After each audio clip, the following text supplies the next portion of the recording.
Bonjour à tous, je m'appelle Philippe Jaban et dans les minutes qui suivent, je vais vous présenter à l'aide de mon équipe notre projet dans le cadre d'études et réalisations.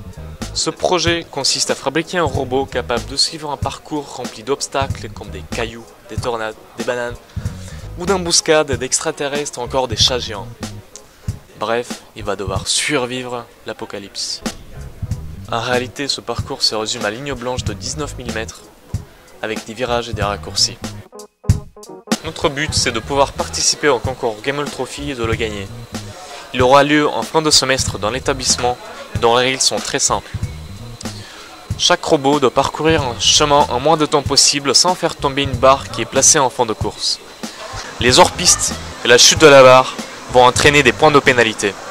Pour cela, un kit débutant nous est fourni au début de l'année contenant la gamelle, les roues, les moteurs, 3 interrupteurs de la jack, la barre et la mise sous tension et un microcontrôleur. Et puis c'est pas comme s'ils nous enlevaient la moitié du travail quoi. Il nous reste donc à trouver les meilleures stratégies pour finaliser notre robot et lui apprendre pour se démerder sur la piste. Avec l'équipe, on a donc décidé de lui fournir des yeux. On va l'équiper des capteurs capables de détecter la présence dans notre piste. Ils fonctionnent de cette manière. Une d'elles envoie un rayon infrarouge. Celle-ci sera réfléchie ou pas en fonction de notre surface. Ainsi, sur ligne blanche, le capteur va recevoir un 1 logique et sinon sur tapis noir, un 0. C'est logique. On décide de mettre 4 capteurs au centre qui vont contrôler la stabilité du robot. Et un sur la partie gauche qui servira de détecter le raccourci qui quant à lui sera toujours à gauche. A l'aide de notre tuteur, on a pu réaliser le circuit électrique de nos capteurs qui contient des choses. On l'a imprimé à l'aide de la foreuse disponible à l'UT et on a pu ainsi souder les différents composants dessus, en restant très sérieux.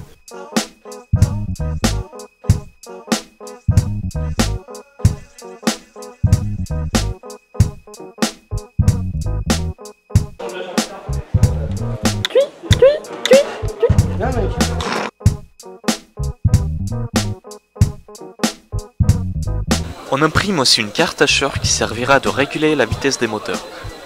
On connecte nos 2 cartes avec le microcontrôleur via un port connecteur qui saura gérer les sorties, les moteurs, en fonction des entrées, c'est-à-dire les capteurs. Maintenant, plus qu'à faire le programme.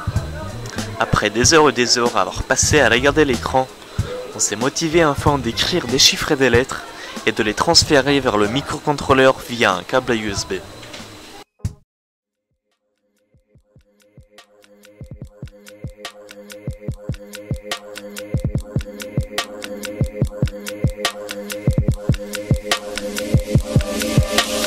C'est le moment de savoir si notre travail a abouti à quelque chose.